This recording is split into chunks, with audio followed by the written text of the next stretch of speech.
Yeah. The New York Post just came out with an editorial. The editorial board essentially begged President Trump to abandon his picks of, I believe it was Tulsi Gabbard and Matt Gaetz. What do you make of that? And there's all this talk of Tulsi Gabbard being a Russian asset, and she's endured quite a bit getting to this point. What do you make of Tulsi Gabbard?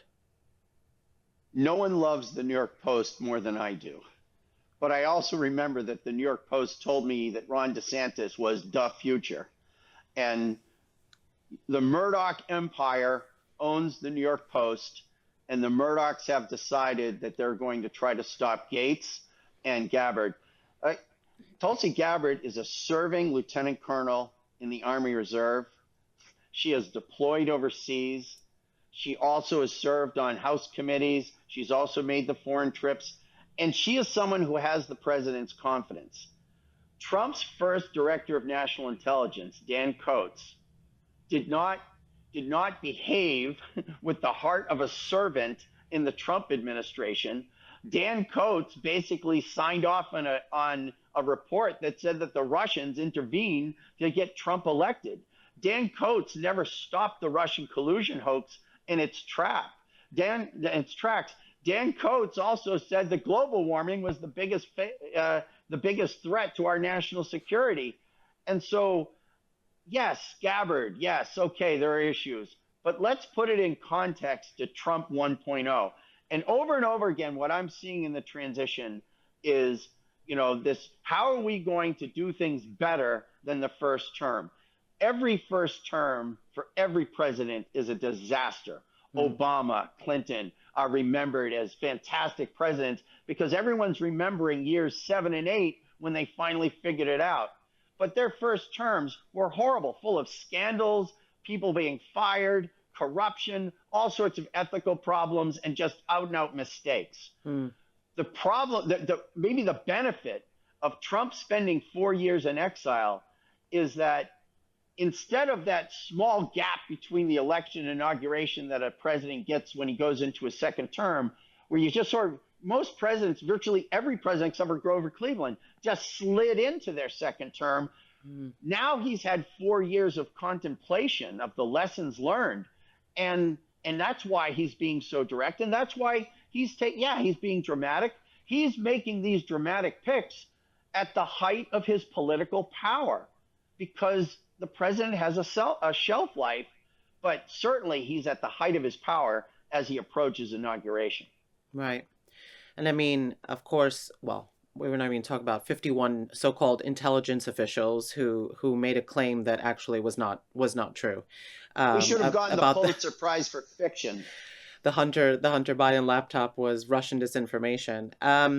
But the selection of RFK Jr. is also quite controversial, and leaving aside the issue of vaccines, one of the things that he has done is said that perhaps we should stop the advertisement for these drugs on television and in media.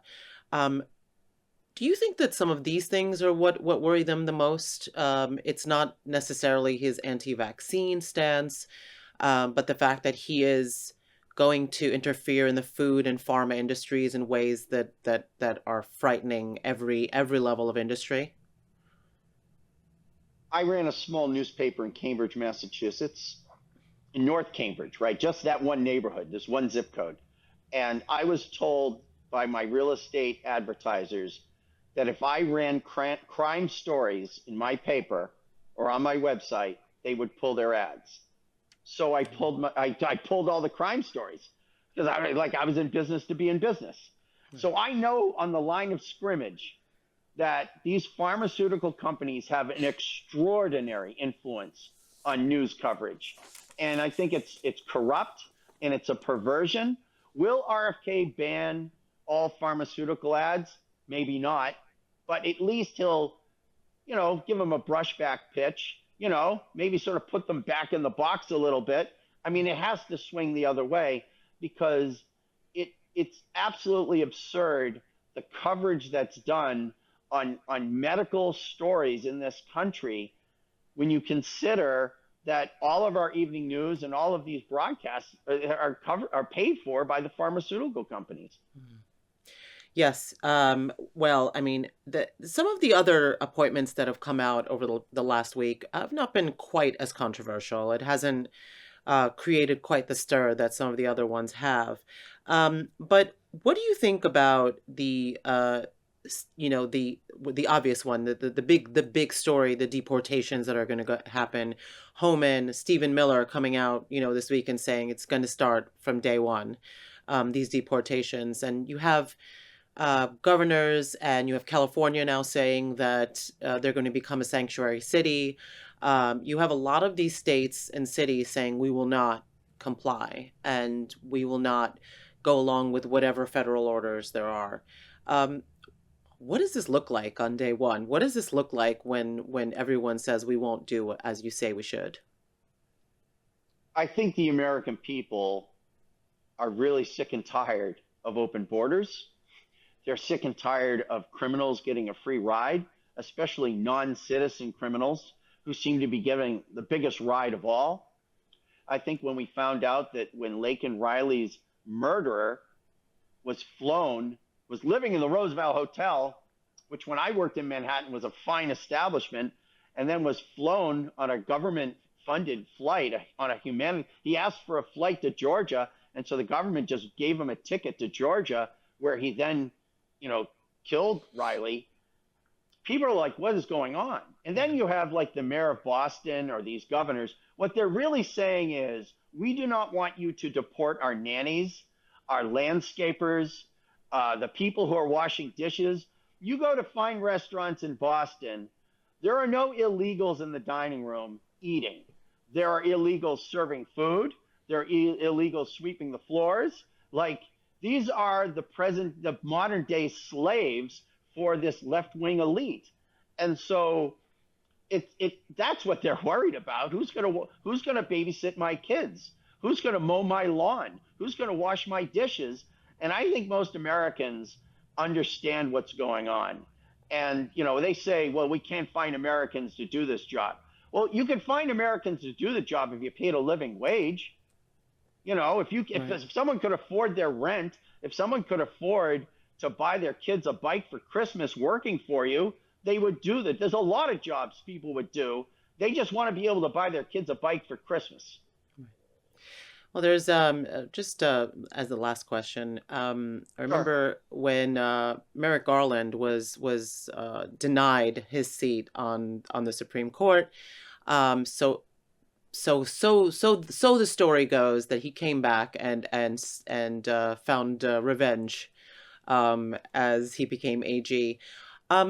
One, do you think that Democrats will do something crazy to prevent a lot of these appointments from happening? And do you see there being revenge for things like that, for Garland and for other such moments? Do you think they're going to do everything possible to stop some of these appointments from actually happening? If I was President Trump in his inner circle, I would not worry about the Democrats. They are rudderless, they are confused, and they understand that all of their strongest arguments have been rejected by the American people. The people Trump has to be worried about are the Republicans, the staffers, the consultants, and the people in leadership who have married with the natives in Washington, D.C., and who are opposed to his reforms. And so John Thune as majority leader, that's a problem. That's a big problem, because there are more than 30 ambassadors who never got confirmed in the first term. Everybody talks about how great Trump did with judges. The reason why all those judges got confirmed under Trump is because senators are the ones who pick the judges in their home state, and there's a pro forma process where they're technically nominated by the president. Those judges got through because they were picked by senators. So many of the non-judicial nominations never got through because they were blocked by McConnell and Thune and Cornyn and that crew. And so if Trump can't get Senate Republicans to accept the results of the 2024 election, he's going to have big problems. They need to be taken to heel quickly. Okay, well, we'll see what happens. Thank you so much. Thank you, sir, for joining us. It's wonderful. Thanks very much. Thank you.